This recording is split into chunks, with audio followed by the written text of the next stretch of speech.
All right, thank you, Dr. Razak, for your time to be here with us today. Today, we are going to talk about conquering fear that comes with stepping out of your comfort zone. I'm sure the audience is excited to hear more about your journey to achieve remarkable success as the first Malay cardiologist in Singapore. Many of the audience here today have submitted their questions that they would like to ask you about. They want to know about your journey to attaining a high position in the medical field and how you managed to overcome the adversities along the way. They're also interested in the strategies you use to step out of your comfort zone and how you balance various aspects of life, including family, health, social groups, and work. Additionally, they're curious about how you handle envy and competition in your pursuit of success, as well as the mental resilience required in your role as a doctor.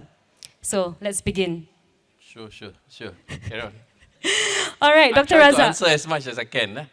Sometimes this is a journey of life. We start at different point, different place. You don't know how the future is going to be. Yeah. All right, Dr. Razak, you became the very first Malay heart specialist in Singapore at 35 years old. But before we delve into your groundbreaking achievements, I'm sure the audience would love to hear about your life journey. So you came from a very humble background as you grew up in a rental flat. Your father had left school after primary 6, doing odd jobs like washing aquariums and selling satay before he joined the army. And your mother worked at a factory at night and took care of the family in the day. We also know that you used to be rather playful in school up until secondary school. So can you share with us what your childhood was like and how it has shaped you to be who you are today? And also, were you always academically inclined, or did your passion for learning develop over time? I'm a very inquisitive guy. I'm not sure whether I can say I'm academically inclined, but I'm interested with education. My father almost gave up on me when I was in primary 6. Yeah, because I wasn't interested with studies then. Yeah, it was a month before my PSLE. I remember my dad came to my room. There's a plastic bag of questions and answers. Son, you can try this. And he was worried that I messed up my PSLE. Yeah, so I saw that, I read through that, and thought that was a game. You see, game with answers. And then I start scoring. I got the answers correct. I got excited. And that's how the journey of education began for me. Okay, I didn't do very well for my PSLE. But, well, in Singapore, at that point of time, you know, opportunities are a little bit more abundant compared to now. So, from there, I was in Clementi Town Primary School. I don't know whether you heard of that school. And from that, with the grades that I had, you cannot smell RI, you cannot smell Anglo-Chinese, you can only smell Clementi Town Secondary School. Okay? And Clementi Town Secondary School was half built. So that's how it is. And it was closer to home, right? And that's because of that, I decided, I became to enjoy academic. And the approaches given within the Ministry of Education allow kids to excel at that point of time. And then things just happened naturally. I was the top student in my school 4 years later. And then I went to Anglo-Chinese Junior College. Life is about ups and downs. I cannot say that I did very well there, but I meet a particularly interesting individual, a biology teacher, who said that you should try medicine. See, in my family, nobody goes to university. I mean, if you can go to, that time they call it VITB, yeah? Now it's ITE. Yeah? Wow, you're special already. But now, I'm going into university, but it's even better than that. I'm going to medical school, which is so difficult to get in. You see, we know about that. So I wasn't confident. I said, you sure or not? I can try. Give it a try. And I guess eventually I went in, yeah, through a meritocratic system that we have. Yeah, based on your grades, based on other reasons that they have, and also based on interview. And the interview was interesting because I think they were more interested about my name rather than anything else. Okay? Yeah, so sometimes I have a bit of a strange name because there's a JR at the end. Yeah, it's just given by my dad, so I never change it. But sometimes people make fun of it. Je. Yeah, that never mind. But it's a blessing to me. All right, thank you for sharing that, Dr. Razak. It's interesting to hear how your early experiences and upbringing have shaped your journey. It's clear that your drive was developed over time, which I think is quite relatable for many. Building on the inspiring story you shared, let's delve further into your academic journey. You did well for your A-levels and were successful in entering medicine in NUS. It's a tough course to enter, and I believe especially during your time, there were not many minorities who managed to enter such a prestigious course. Not only that, you then completed your course, became a doctor, and chose cardiology, which was at that point of time almost unheard of for a Malay doctor in Singapore. What made you want to pursue a career in one of the most demanding and prestigious fields? And not only that, did you believe that this was something achievable for you?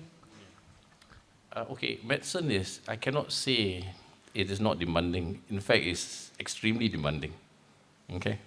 My wife can attest to the fact that while I was training to be a specialist, I fall asleep in my chair and sleep in my chair. You know, when you sleep after 4 hours on a chair, there's always a risk of getting clot in your legs. Okay, it's like flying. Yeah, so things like that happen. But I'm just so tired. Yeah, but to me, I think hard work is very important. Yeah, it is apprenticeship. Medicine is apprenticeship.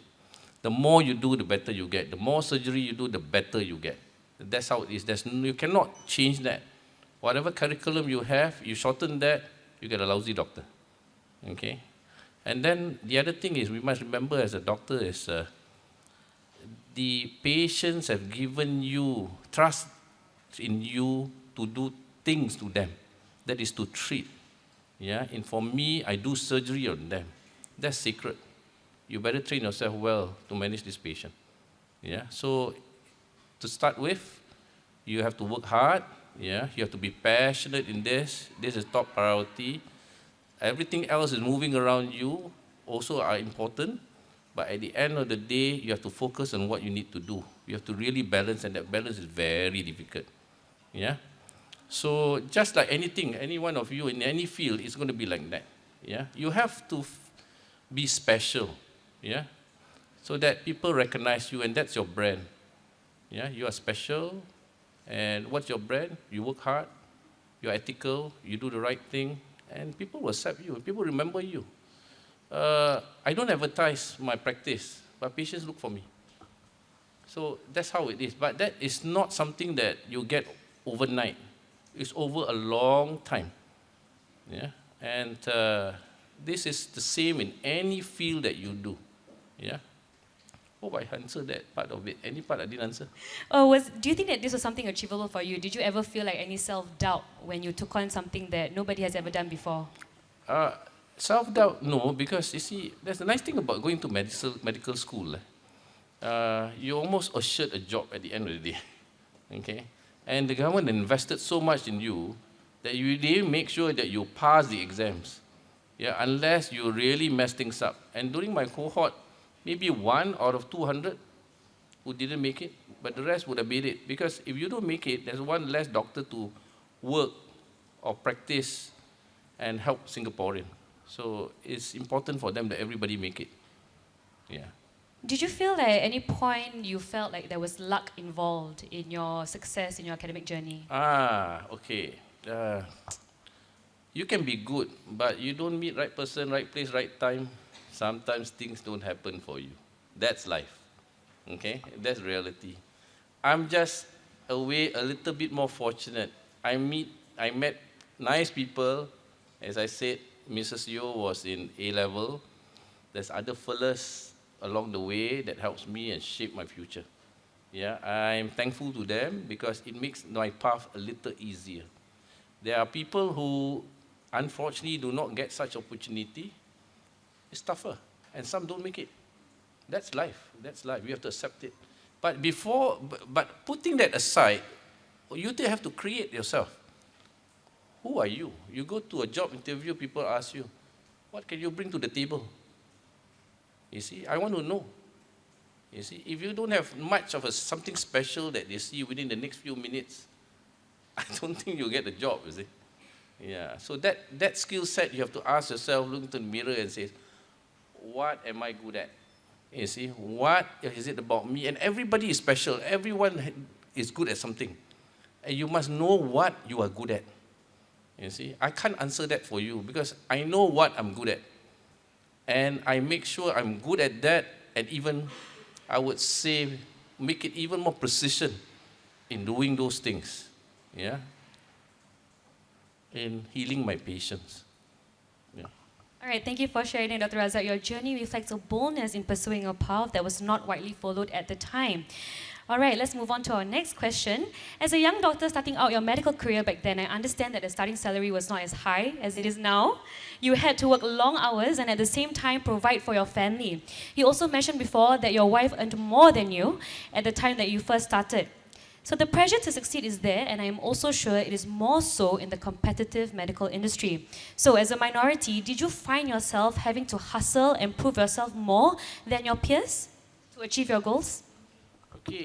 Okay, this one is sometimes a bit sensitive, but it is not about racism to me, yeah? You see, you are in a place where everybody is trying to prove themselves they are good, see, and everybody has a view of everybody, doesn't matter. When I cross, I'll give you an example, yeah? Take my passport, I cross the American border, how many of you get stopped? Raise a hand. How many of you have ever been stopped at the American border? How many times? Yeah, I got stopped all the time. Okay? People judge you. What did they judge you for? My name. You know what's wrong with my name? I was with my dad. We were crossing New York. My dad crossed. I did not. Because I was known as Bin Umar. Who's Bin Umar? One of the highest ranking Al-Qaeda. And by the time he's dead, I still cannot cross. I have to wait. You see? So people judge you. It doesn't matter. See, what you need to do yourself is to prove that you're good. You see? My father always tell me this. This is being, my daughter will laugh. She's in the audience. Okay? If a certain race need to sweep one longkang, as a Malay, you sweep 3.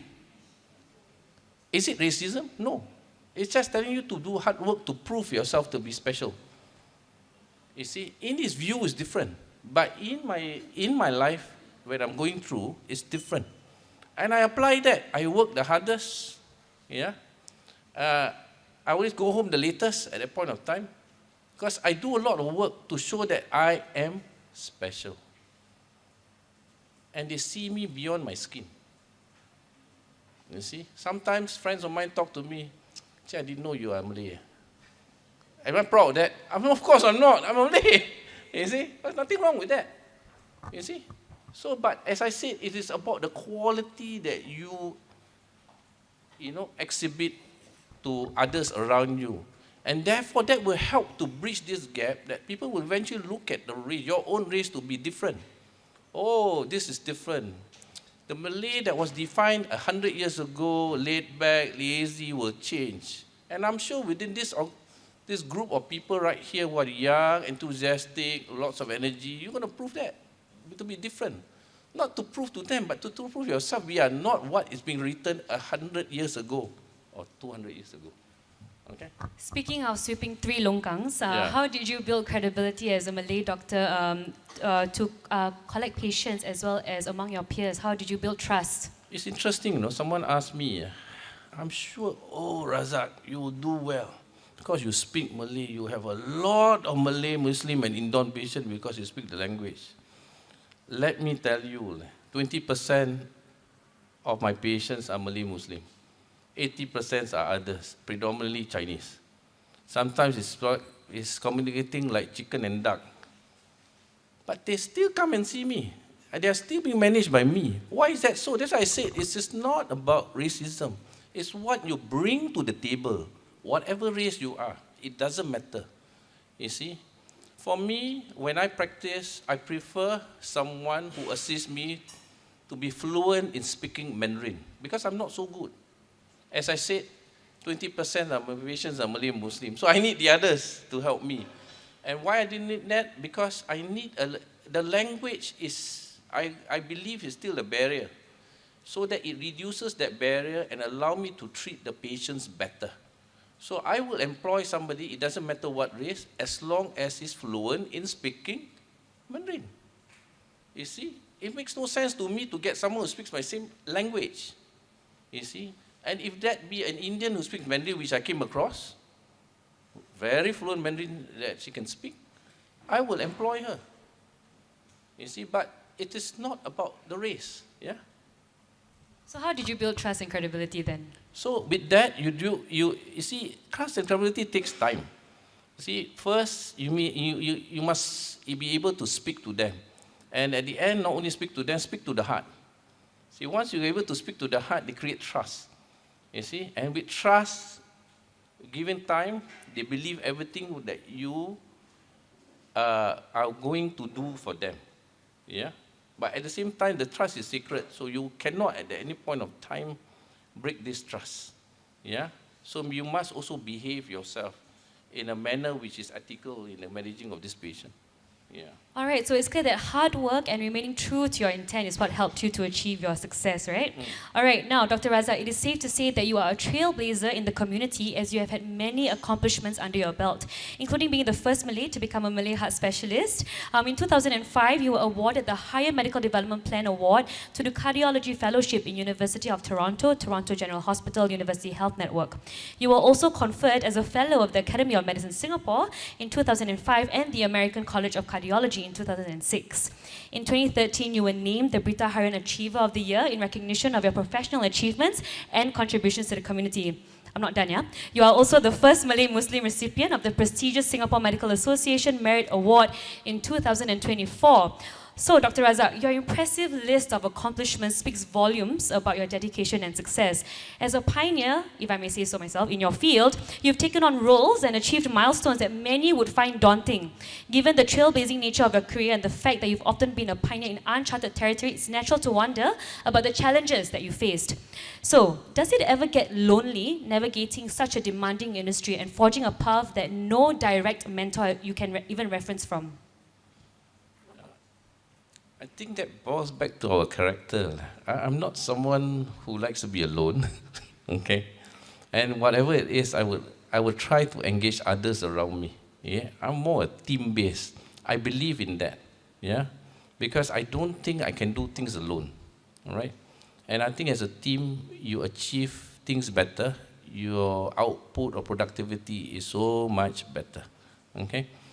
And to be fair, I don't feel much alone in my career, yeah? And I learn from everyone, even from the younger folks, okay?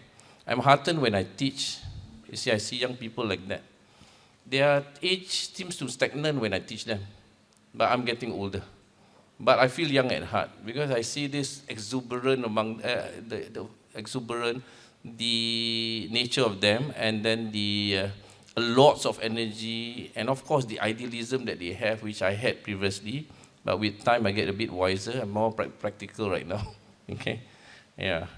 And of course I don't feel lonely because I have a good family support, okay? My wife, my children helps me a lot in my career, and the sacrifices that they made, you know, because a lot of time I almost become what we call an absent father. Focus on the work, but not knowing what's going on in the family. But I did not, because my wife helps me with that. Yeah, and sometimes you get pulled away because I like medicine so much that I get distracted. You see, we can, in either work that we do. You get distracted because you enjoy it. And I always tell people, you cannot find me at home, find me in the hospital. For sure you can find me. See, I'm somewhere in hospital doing something, right? So, but then again, you must remember that you don't live alone. You have to be pulled back. And she makes sure that I get pulled back into the family and, have some time with them so that we can enjoy and memories built for the future. I mean, you are the first to do what you're doing as a Malay, cardiologist, right? Did you face any doubt from your peers, like going, that's too high of an aspiration, kenapa nak kena kerja keras sangat? Did you ever face those kind of comments before? No, it depends on the group that you have, Because the group that I have, what we call kiasu kiasi, they work very hard. You see, it's like a challenge. So if they work hard, you work even harder. You compete. You see? So, yes, there are daunting challenges, sometimes to a point that you may want to give up. But that is just a transient period of time. You must understand that phase. Just take a few steps backward, take a break, and relook at the whole situation and see how you can approach it in a different manner to achieve that success that you want to have. Yeah. Was there ever a point in time where someone undermined you?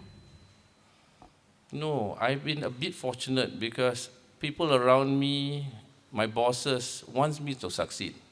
So they actually give me a lot of support. Yeah. Most impressive was I was given this opportunity to do a study, and for the first time during fasting month, I went up to US. I still remember Orange County in Florida to present a paper. That was, the Americans were interested because we were the first, to release that finding to the world. Yeah, I went up on stage with trepidation because I look as young as you, okay, really, but the rest was in their 60s to present this paper that we did in National University Hospital. Yeah, it was a nice feeling. Yeah, and that needs support from people around you. If people around you undermine you, I don't think it will happen. Yeah, in a way, I'm a bit more fortunate. And I see that the spirit in Singapore is the same. I don't think people really undermine you. But if you're good, you're smart, people approach you more because they need your help. Yeah, they'll be helpful to you. Yeah. All right, thank you, Dr. Razak. Now let's shift gears a bit. Most recently, you stepped out of your comfort zone as you transitioned from the National University Heart Centre and Raffles Heart Centre as a consultant cardiologist to establishing the specialist care group at Mount Elizabeth, which must have been a very significant change because essentially you're changing to become a businessman. Stepping out of your comfort zone can be synonymous with anxiety, the anxiety of trying something new, looking like a fool of trying something new. So with our young audience today, who may not know what the road ahead may look like, what do you think made you change, make this career switch suddenly? Oh, okay. It's just a phase in your life that you want to have something more challenging. I was the director of a unit at the age of 36. I get bored. Already a professor, director of unit. I do not know what to do. Okay? And at that point of time, I like to do a lot of things, so I like to challenge myself.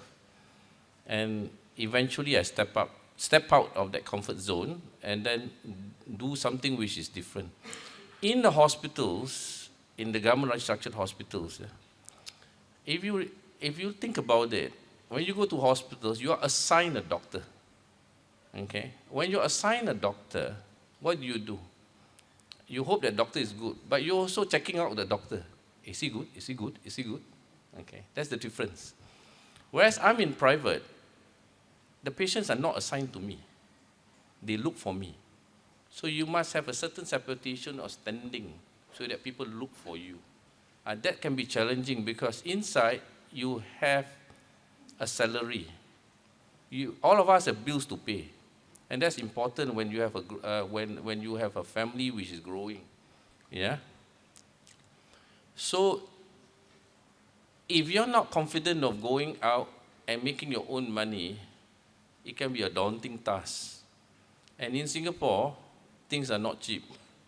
Okay, from the word go, your house is expensive, your car is expensive. Now the cost of living is expensive, right?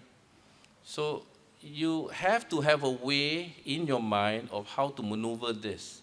It is not something easy, and it gets worse with time. Now it's crazy, okay, because the rentals are very, very high, right? But as I said, in whatever field you are, if you want to go and be an entrepreneur, I would encourage that. Yeah, it creates a different you, yeah, in the sense that you have this fighting spirit to keep on moving ahead of your peers, whoever you in that environment, so that you can survive. Okay? So that was the spirit that I have, yeah? In short, trying to survive. But as I said, in life, alhamdulillah, things got better, and you thrive a little bit as you go along, and I've been out for almost 14 years, and I still survive, yeah? So you said that you like to challenge yourself and the career switch is because of boredom, Yeah. but challenging yourself is actually not easy and it's actually quite frightening. So how do you, sort of try to combat that fear and anxiety when you try something new? Oh, you see, you go this journey through with a partner. I got a good partner over there. Yeah, she always, I will sound this off to her, and she knows me well. She says, go ahead, I go. Okay? She said, no, I don't. It's as simple as that. Okay? So that's my life. I'm very blessed with that. Yeah, because if I get into trouble, the whole family will come down with me. You see, but life is like that. You just have to take that risk. But it's a calculated risk that we have. In whatever you do, you have to. You see, one of the concerns that I have in the younger generation is this. This is a feeling I have. I hope you all prove me wrong. Okay, I'm 54 years old. I want to be proven wrong in this. Risk averse. You see, why risk averse? I'm not blaming anybody on this. Because if you have a house to pay, bills and other bills to pay, I think I would also be risk averse at this young age. Because if something happens to me, wow, I'm in debt, big debt. You see, that plays in your mind, not the front, but at the back. You see? So, but then again, nobody give us free lunch. We have to move on. Singapore, small red dot, that's a fact. You see? If we're gone, nobody remembers us. So we just have to fight, yeah? And keep on trying to survive again and again and again, like what was previously did by our forefather. Yeah, I'm not a politician, I can say this, because I feel deeply about this, because we are really risk averse. You see? So I hope the new generations are not like that. Take it, run with it, and see how far you go and how successful you can be. You never know, in life.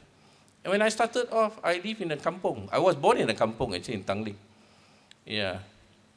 I remember that place because I went back. Around the area is where PM Lee stay. That was the Malay kampong, right? But we lost everything for whatever reason.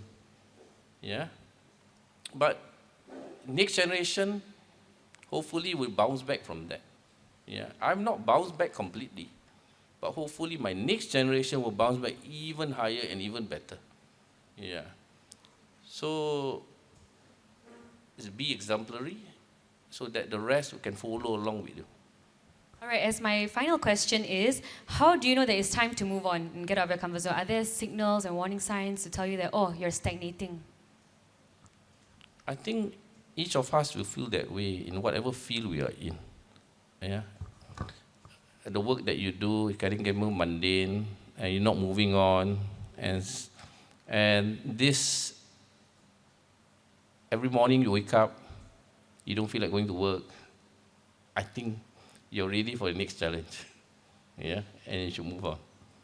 Yeah. All right, Dr. Razak, thank you so much for your incredible journey with us tonight, from your early challenges to your groundbreaking achievements and your willingness to step out of your comfort zone. You have provided us with valuable lessons on resilience and determination. Thank you again. Let's give Dr. Razak a round of applause, everyone. All right, now we would love to hear from you, our audience. It's time for the Q&A session. This is your chance to ask Dr. Razak your burning questions or even share your views on what Dr. Razak has spoken about. So we'll be taking some live questions from the floor. So if you do have questions, I think you can start raising your hands. All right, first question over here, I think. Yes. Hold on.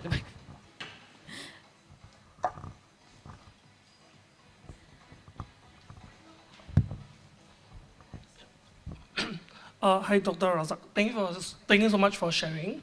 But I want some views on the rising cost of hospital fees for private. So like since you have worked both in the government sector and the private sector, like why are the fees a lot more expensive and how come it's becoming more uncontrollable, although there has been some standards that have been set by the government? Okay, I'm not someone who is an expert in this, but I could see that over the years, yes, the price indeed has gone up, okay?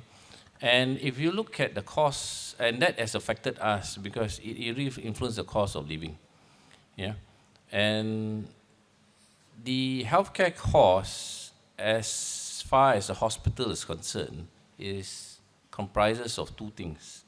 One is the hospital cost, the other one is the doctor's cost.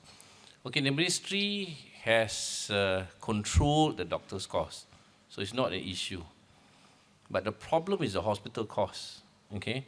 And hospital cost is influenced by a lot of things, rental, and as well as workers' costs.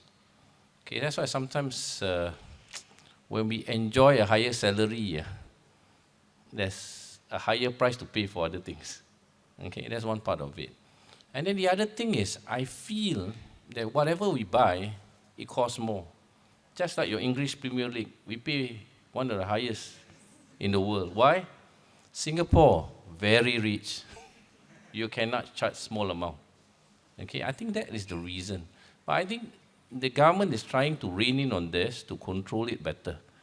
But I think they have difficulty because, to be fair to them, what is hospital? Hospital is business. If you control the business, all these other business will be affected.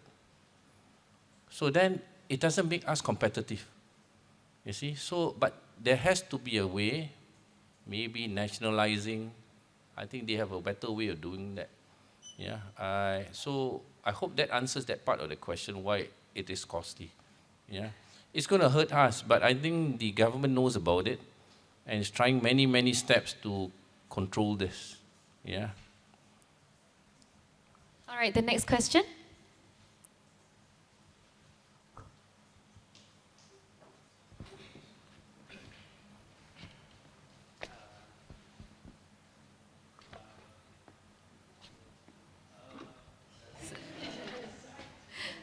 Huda.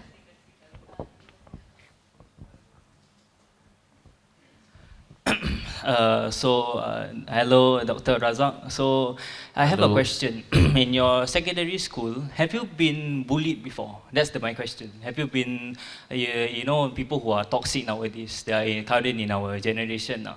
So, I'm wondering, in your secondary school, in your A-levels, you know, have you been told about something that is negative about your A-level, you know, have you been like, what they call ridiculed for having a, you know, result, or like, have you been praised before? That's my question. Okay. Yes, I think in our journey of life, there will be a point of time where you are not bullied, but ridiculed. But it's a question of how you deal with that. Yeah, you can call me ugly, smaller eyes, you know, walk like Japanese. That's been told before. But I take it my stride, it doesn't matter, because I know that not all of us are born perfect, you see, none, you see. But I think at the end of the day, we have something we are special about, okay? Focus on that. Ask yourself what's special, what you are special, because all those people who call me names now see me differently. The journey is long. Yeah, it may take 50 years, so be it. Yeah, be positive. Yeah, and I didn't get bullied, so-called, in school, but I almost got bullied when I was in my grandma's flat. Yeah, I was the only guy they targeted. 20 of them chased upon me, all around the flat. But there's something strange about me. Maybe I don't recognize that I was bullied. Yeah. But life goes on. Yeah. I take protection from my grandmother. I was 8 years old. All right, the next question. Hi, sir. Hello, good evening. Hi. I was just wondering, Ryan, do you have any habits that you follow on a daily basis that you would attribute to your success? Okay, yes. I like to learn something new every day. And today I did.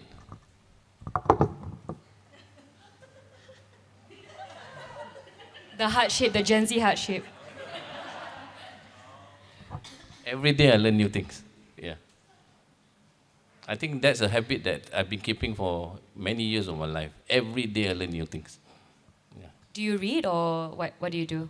Okay, I'm not a fiction guy. I read a lot of hard stuff, medical stuff. And every day I do that reading. How many hours a day? Oh, at least an hour. Yeah. In the morning? No. Every time. You see, the problem with me is my time is not. I can be interrupted any point of time with emergencies. But in between those times, I do readings while waiting for something to happen. Instead of social media? Oh, I do. I Oh. do. I love TikTok. Don't get me wrong. It's a form of relaxation. Yeah. I find it amazing, you know. Yeah, because what do I like? All the kuih they send me. Kuih, this, kuih, that. Yeah. Like what that's called, what? Abang Sodo. Have you come across him? No, right? I don't think you get those things. Why? He's a Malaysian. He goes everywhere to try this food and that food. I just enjoy looking at it. That, in a way, sometimes give me a bit of time to relax and to chill there. And the other thing that I like to do is Duolingo. Okay. And that's, I caught that bug from my wife, and I never stopped. Yeah, I'm still doing it every day. Yeah. All right, Ken, thank you so much. The next question? Hey, you can ask me any question, no? If I can answer, I answer you. Oh yeah, what language are you currently learning on Duolingo right now? Japanese. Japanese, yeah. Hello? Okay. Hi. Hold on, saya pendek sikit, saya berdiri Yeah. Okay. Hi doctor. So, Hello. forgive me sikit because the bulk of my hospital knowledge is like from the resident and Grey's Anatomy. So when it comes to knowing whether you are doing a good job, you know, besides like healing your patient, how do I guess doctors improve or get feedback on like your career progression, I guess? Because in my case, it's like having weekly, bi-weekly meetings with my manager, but I can sort of like guess that sort of like feedback or career progression works slightly differently for a doctor, for example. So what does improving and knowing when to leave, especially, how do you sort of like figure out the information? Yeah. Okay. One thing, being a doctor, you have to keep yourself abreast of knowledge. I remember when I was a 30 years old doctor, that taking abreast of knowledge was not that easy. What is latest? You get this CD-ROM from US, and that's the latest. And what kind of information is that? 6 to 12 months before. Okay? But this day and age, a lot of things you can learn from the internet, even from TikTok also. Yeah? And you can keep abreast of those things. And then that in terms of knowledge. But how do you know your knowledge is good? For me, at my level, it's the application of that knowledge to taking care of my patient. Because I already have certain fundamentals, and I just build from that. Okay? From someone who is in the training phase, that's where your mentor will guide you. Yeah, to say that this is right, this is wrong, you should improve on this and that. Okay? So you cannot go without mentor because, again, healthcare is apprenticeship. Okay? The more you do, the more you get, the better you get. So I learned that from my previous bosses, the skills that I have. When I make it better by doing much more. And then after that, I went abroad to see how things are being done elsewhere. And then realized that it's similar. So we have a world-class healthcare here. Okay? That you have to see elsewhere, then we realize that we actually have a world-class healthcare. Because what we're doing is the same as what they did, and our outcome is the same, or if not better than them. Of course, you go to center which is more prestigious, right? So that is how we train. We make sure our skill sets are maintained or better, and then we add to that, peppered it with new knowledge to see whether things can be done with a slightly different manner, but with better outcome. Yeah. All right, it seems as though continuous acquisition of knowledge is something that's very applicable to you, yeah? Yes. All right, next question. I guess at the end of the day, in any field that you do is going to be the same. I think my life will be boring. Maybe it's just by nature I'm like that. If I don't learn new things, you see, and just, okay, I have arrived, I have this. So what's next when I'm 50 years old? Quite scary. All right, thank you so much. Next question. Yes. Okay, Dr. Razak, thank you for sharing. So you highlighted that the quality we exhibit to others is important, right? Yes. So based on your experience, being exposed to different environments and different countries, what would one quality you encourage us to sharpen on? Okay. I think for you, like anything in life, any human, I think the exhibition of hard work is very important. That's number one. Okay? You must show that you are hardworking. And then at the end of the day, you are smart and you are hardworking, or it's even better. Okay? I think these two things, you must have it. If you don't have it, it's going to be difficult. All right? Yeah. You're smart, you're hardworking, I want you. Because I know we can go through this journey together to do the work that we want to do, and you will not give up. Because in life, when you're going into doing something which is different, you're not even sure how's the outcome going to be. Say like the time when I did research. You're not going to ask, is it going to be worth it spending night after night, sleeping 2 to 3 hours? You see, what's in for me at the end of the day? No, we don't do that. You see? So what is for me is I find new knowledge, right? Yeah, so at the end of the day, you have to build that kind of thing. And at my age, when I look at workers, I like that kind of characteristic, hardworking and smart. You may not be so smart, but you are hardworking, you learn new things. Then you can make yourself smarter. Yeah. And that's the reason why sometimes, you will come across people who are like that. Yeah? They think they are smart, but they're not hardworking. And that's a problem. Yeah. All right, does that answer your question? All right, Ken. All right, next question. I think is the girl over there. Thank you, Doctor, for sharing your valuable wisdom. So I have one question for you. Sure. Based on your experience, right, what are the characteristics of a place that helps you a lot in your career progression? So one of the characteristics, I guess, you mentioned about having good mentor. So other than that, what are the different characteristics? I think a place that I would like to in is a place where they're open to learning. Yeah, especially during my training phase at that point of time. Okay, meaning to say that they understand that I have to do my work, but I also have to learn. And times are given for learning or acquiring of new knowledge. Yeah, I think that's important.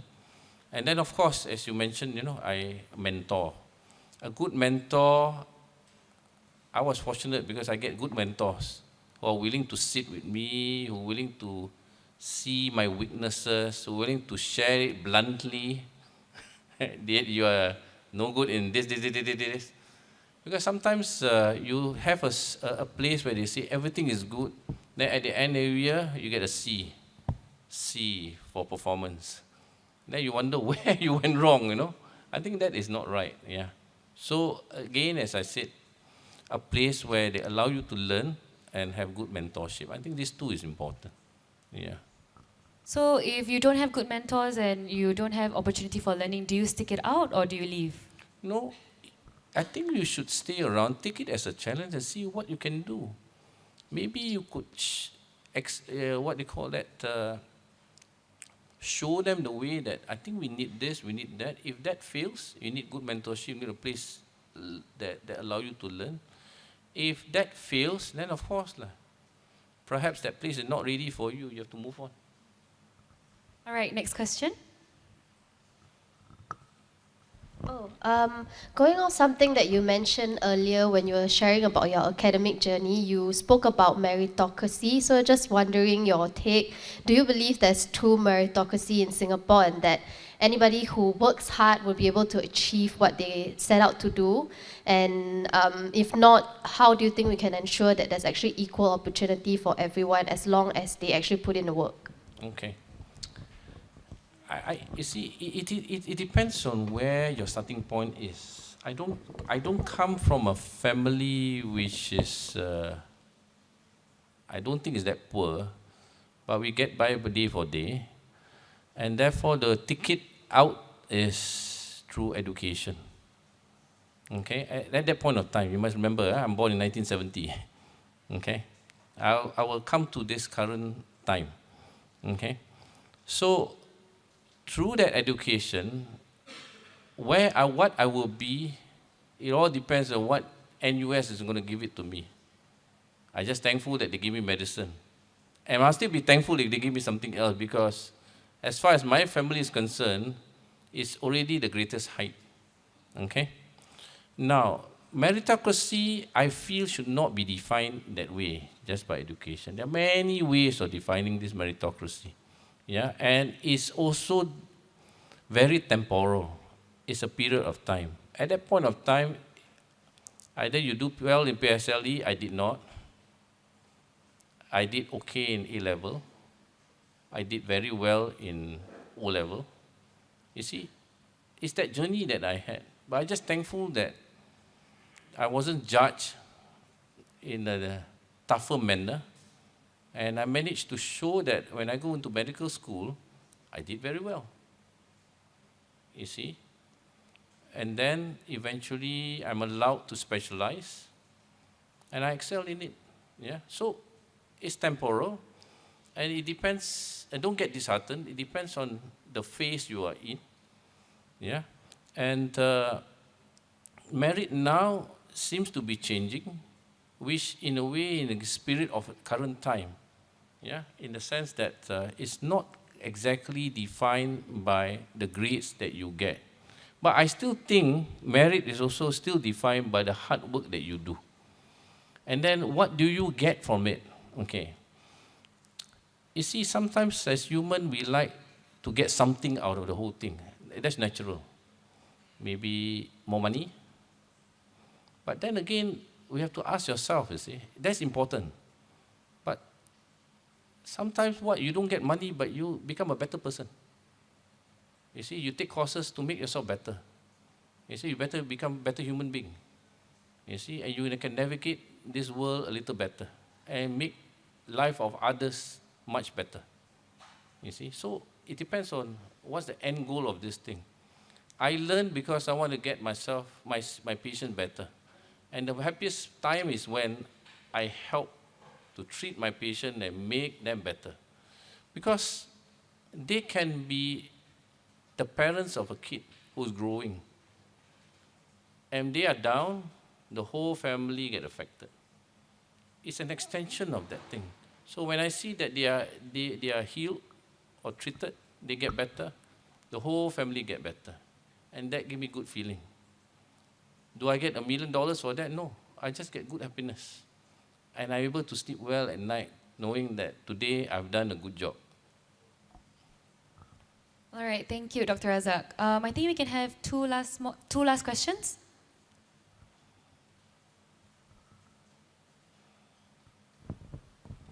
Hi, Doctor. Hi. Okay, I have one question. You mentioned nowadays that current youths are risk averse due to high cost of living and other factors. What practical steps can we take to gradually expand our comfort zone so that we are being less risk averse? Thank you. You see, it's not like tomorrow you'll be less risk averse, if you ask me. I don't think so. Okay? Because you guys are very practical people. You see, risk averse people are very practical. What I want is when you're young like that, have a bit more of idealism, you know. I think it's nice. Okay, because when you're old, to me, I'm very practical. You see? So, to change that immediately, I don't think so. It was created into you. Maybe not in the school, but maybe within the family. Study hard, be somebody, so that you get this. So what is this? So that this is defined as a good house, a good car, yeah. But I think that have to change. Study hard so that you acquire this knowledge, you become a better person. Yes, you have something, but not a big bungalow, you know, a big car. Yes, if you can have it, I think it's good. But if you don't have it, doesn't mean that you're inferior. You are smarter up there. I like to see more smarter people. I think when you have more smarter people, we can fight this journey together in a small country to punch above our waist. Because we need that. Because if we don't have that, what else do we have in Singapore? You see, nobody going to give you free lunch. You see? Indonesia is rising very fast. We have hinterlands, which is big. I'm not a politician. This is what I see. Okay? I'm concerned because what do we have to offer to the rest, to bring to the table of the world? For now, we have something, but in the future, we may not have anything. Can we actually last until 100 years from now? I cannot see. But I hope I can. I hope we can together. So get yourself a little smarter, get this idealism in. You want to do certain things and not be, okay lah, I do this one pay, instant gratification, we call that, which also I'm worried. $5,000, $6,000 is good to pay the bills that I have. My house, maybe my car, and my cost of living. Yeah? Yeah. So, not easy, but it starts with thinking about what you want to do in life. Right? Yeah. All right, I think we can have our last question. Oh. Over there. Hi. Okay, yes, okay, got it. Hi, I'm Inshira. So one last question for you is, how do you see the landscape of the medical field in Singapore for the Malay community specifically in 5 or 10 years' time? I mean, for context, about 2 weeks ago, I just met another Malay doctor in the EMT field. And I just want to know, like... ENT, yeah? EMT, yeah, the medical, macam physiotherapist kind of okay. vibe. Okay. Yeah, so I just want to know, will we be seeing more of you and, you know? No, I think you'll be seeing more of the minority like me specializing and contributing back to our country. Yeah. I won't be surprised. There will be more cardiologists, there will be more intensivists, there will be more surgeons. That I think is a given, because we have smarter people, right? Yes, the competition will be tougher. There's lesser opportunity, but I think you will compete harder, and that competition is good because it makes you a better physician or healthcare worker. But beyond that, they are also expanding the other facets of healthcare, the physiotherapists, yeah. These are support staff. They are important because, you see, I need physiotherapists and not an orthopedic surgeon when I want to deal with strengthening my muscles and my joint to reduce the pain. Because the surgeon do not know how to do that, you see. So it's a different skill set. If someone who wants to go in the field may want to consider that. Can I function without nurses? No, I don't. I cannot function without nurses. They are just at the forefront. They are very important. They are professionals in their own right. And years ago, we were short of doctors. We were talking about the 70s. Some of them step up to the nursing practitioner. They deliver babies, etc. Yeah? That is a professional on its own that can be developed even further. Yeah? And that will support the healthcare. So the healthcare now is different. The scope of just seeing doctors there is not correct anymore. There are a lot of supporting staff that help, from physiotherapists to nurses. and many others are supporting this healthcare system. But the thing is this, what we are seeing is the rest of the countries here has caught up with us. Whatever we do, we used to be able to do only in Singapore. The Malaysian can do it, the Indonesian can do it at a cheaper price. That's where the challenge is. We always make a joke among ourselves. Maybe one day we, instead Indonesian come to here, we go there for cheaper healthcare. I mean, I cannot say that it's not possible, but if we don't do something about it, that will be a reality. I visited IJN, Institute Jantung Negara, couple of months, about 6 months ago. A lot are being said about that place, but I've never been there, and I stepped in. It was an eye-opener for me, simply because, okay, this is not, again, it's not racism or anything like that. There, more Malays, less of other races. I realized that the Malay Muslim can do complex surgeries inside the theatre. And that is an eye-opener for me because I don't see it here. Because maybe there's less of us here. But over there was an eye-opener, so they can do in their head. And when I saw what they did, I was quite impressed. I said, wow, we better do something about this. And they were the training center, not Singapore. We used to be the training center. You see, Medtronic Singapore has chosen them to be the training center simply because they can do and they are cheaper.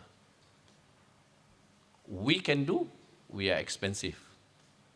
Yeah, so I think it's positioning ourselves. So I guess you cannot, you win some, you lose some, but going ahead, that's how it is. You must be, there is a politician that says that, cheaper, better, faster. Correct? Lim Swee say, yes. And he's not wrong. Yeah. I think that mantra, cheaper, better, faster, 100 years from now, we still will be saying that same thing. Humans like that, cheaper, better, faster. Yeah. Okay, I think to write on that last question, we can end on this note. What is your hope for the next generation of Malays, the young generation of Malays? Oh, I've seen progress, especially in the way they approach their life. And I think they are enthusiastic about seizing opportunity. I want them to continue with this. Yeah, I don't think you should stop. It should not stop you from achieving what you want to achieve. The only thing sometimes, when I look back, I'm just glad that I met Miss Yo, who gave me this confidence to apply. Because as I said, in any Malay Muslim family, you don't have many good mentors. See, my son is fortunate because he sees his father as a doctor. Yeah? You see? So he could see that this is something that he wants to be. Right? Yeah. But many others may not be fortunate because, wow, how do you be that? What do you do? What kind of grades do you need to do? It's going to be difficult. And it's sometimes life is like that. It's unfortunate, but you have to find other ways to go up further. Yeah. And as I said, never give up lah. Work hard, meet, be friendly, smile always, meet the right person, network a lot. I think you'll find your success one day. That's how it is. All right, thank you so much, Dr. Razak. Can we give him another round of applause?